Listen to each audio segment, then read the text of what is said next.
Elizabeth here. So I wanted to do this quick video in regards to some thoughts and tips on how to stay healthy and keep your immunity boosted during this coronavirus situation. So living here in Seattle, there have been some cases that have been across the water in Kirkland from a nursing home, and unfortunately, there was also like one Amazon employee who was sick but has been out of work for a little bit. So the problem is with somebody like myself working in fitness, our income and our job situation has really been affected. All of the retirement homes that I work at have gone on quarantine. One, I'm an employee there, so I can still keep my work hours. The other, I'm a contractor, so I can't keep my work hours.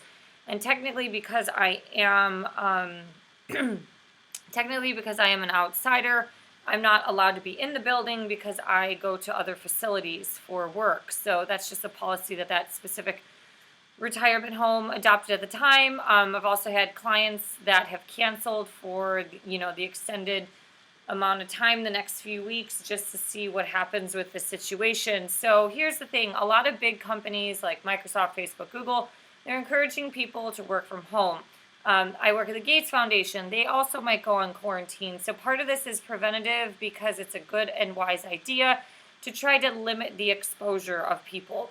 However, the reality of today is that you cannot, unless you are staying in the confined, four walls of your apartment or of your house, and you don't ever leave, there's no way to ever beat this virus, especially if you have deliveries. You don't know if the guy who's delivering your package or your Uber Eat guy who's delivering your food and your pizza will transfer the virus to you, or somebody from the kitchen who made that food will transfer the virus to you. So I'm listing a ton of blog links down below that will give different recipes that help to keep immunity high by consuming more fresh produce. This is a great time to be doing juicing, also eating a little bit more raw food, whether that's raw salads or maybe some smoothies. Smoothies are basically just the broken down version of the whole food. I just recently posted a blog which was for creating just the simple ginger lemon tea. You can, if you're not a vegan, you can also add honey to that. Those two things help. Lemon has high contents of vitamin C. In addition to ginger has gingerol, which helps with anti-inflammatory purposes. As I was rummaging through greenmedinfo.com, I do recommend that site because I find a lot of really great alternative. A lot of people think alternative medicine and natural foods is just kind of like pseudoscience or a hoax, and so they provide a different perspective.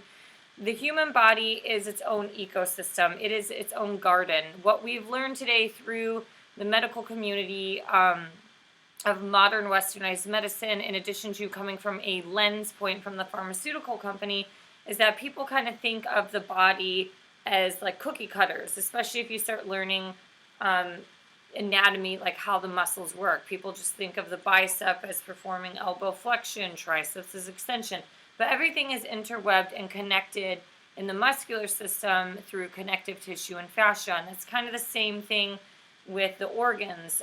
Everything is interconnected through like the neurological system and everything like that. So the body is its own ecosystem. It's like a garden, and it has the abilities to heal itself. Natural food healing is a great step and a tool to use to help with preventative medicine. It's not going to necessarily always be a cure, but something like vitamin C has been found in past research to help aid the healing process through influenza and pneumonia and other, respiratory immune diseases or just ailments in general. So the coronavirus is a little too new to understand certain things, but there are recommendations that have happened through the governments in Shanghai to administer vitamin C to patients. So all of these links will be listed down below, but during this time, it is ideal to get some form of moderate exercise. The problem with just sending all of the employees to home to work is that a lot of these tech people, especially the millennials, they don't cook and they eat really unhealthy. They also don't exercise. They might also have some substance usage, such as frequent alcohol consumption. They probably smoke pot. It's Seattle. A lot of tech people who are stressed out smoke marijuana. Some might even smoke cigarettes. Long-term chronic use of any sort of upper or downer does affect immunity. So you want to increase that. And how you do that is through moderate exercise. Exercise has a spectrum. You have the sedentary end of the spectrum, which is doing nothing, where you get a lot of hypokinetic diseases, such as diabetes and arthritis from not doing anything and being overweight or obese. Then you have the other end of the spectrum, which is the crazy adventure shit like the CrossFit, where you're doing so much hardcore exercise that your immune system actually break down because it is overuse. That's why athletes get a lot of injuries, is because they are constantly pushing their body and they are breaking down those muscles without a lot of repair. And when you keep doing that over and over again, eventually the body and the system will break down. So overtraining does lead to a weakened immune system. So what's the answer? The answer is finding something in the middle ground. Walking, swimming, doing an elliptical, a bike, light body weight exercises, something like yoga and Pilates, some core work, anything to get your body moving. You don't have to be doing kettlebell swings or really heavy lifting during this time. Moderate exercise will be great because it keeps things flowing. It pushes out the metabolic waste. That's why you sweat and also perspire out through your mouth. That is releasing metabolic waste. The other end of the spectrum is through the diet, which is really, really important during this time, especially if you are exposing yourself through, by going out into the public. I personally think going into a gym or working with a personal trainer is a lot safer than going to a restaurant. You don't know where that food came from, who's been shipping it. You don't know what's going on in the kitchen, what kind of health codes or violations that these kitchens have had. I've worked in kitchens all my life. They're dirty. People touch their hair, their face, their other parts of their body, and then they go and touch the food or certain things that are in that environment. So I would be more cautious with putting my lips on a glass in a public restaurant as compared to going to a gym. At least at a gym, you can still wipe down equipment before and after. And if you really need, you can also wear rubber gloves. So I do recommend continuing on with some form of exercise. Even if you do it from your home, we have the internet and YouTube, you can continue to exercise through that. And then really taking advantage of your health. This is a time to ramp up the produce, the fruit, and the vegetables, doing it through a mix of raw as well as through cooked foods.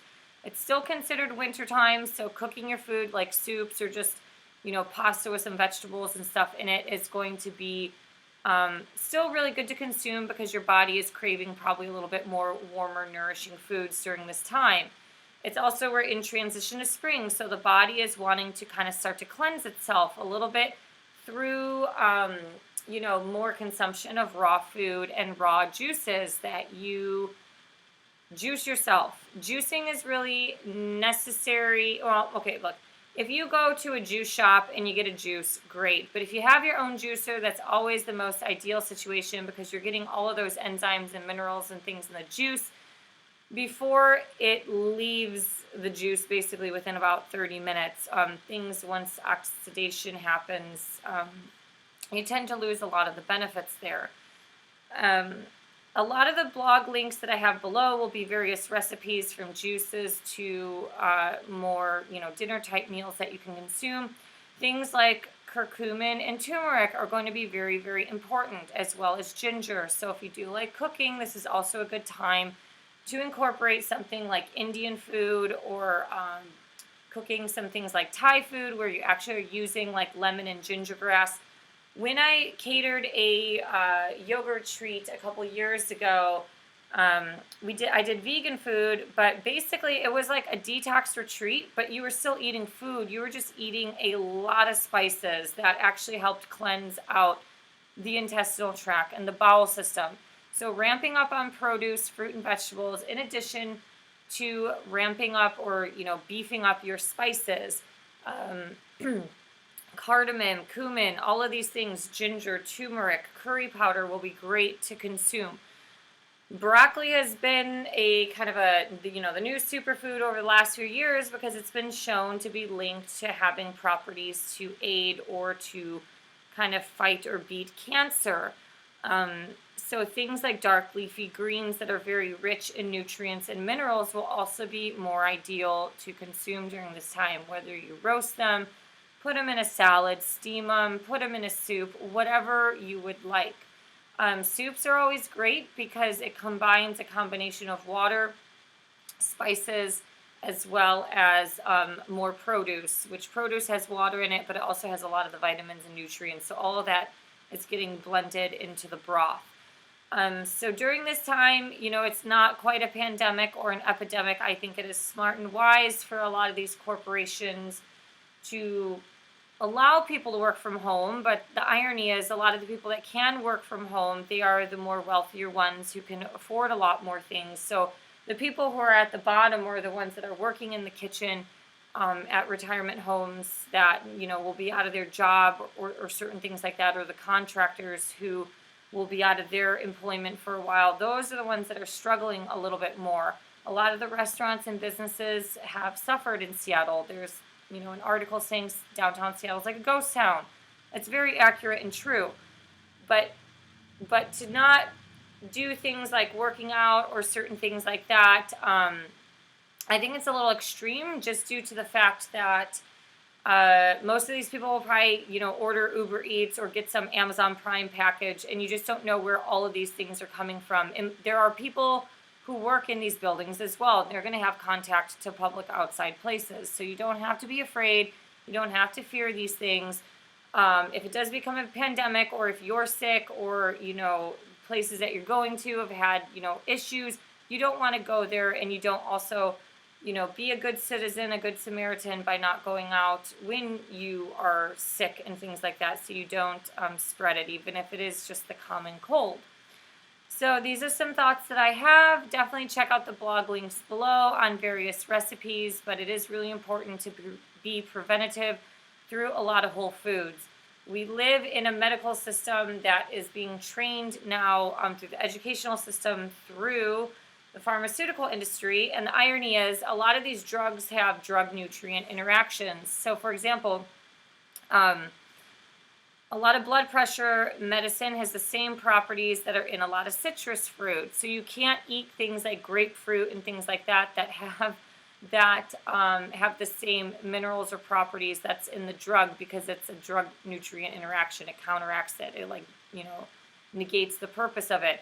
So the irony is, if these properties are in the whole food or in the grapefruit or in the citrus fruit, why not try to prevent things through the whole food first and then resort to the medicinal purpose or the medicinal pharmaceutical drug if it does become a chronic issue?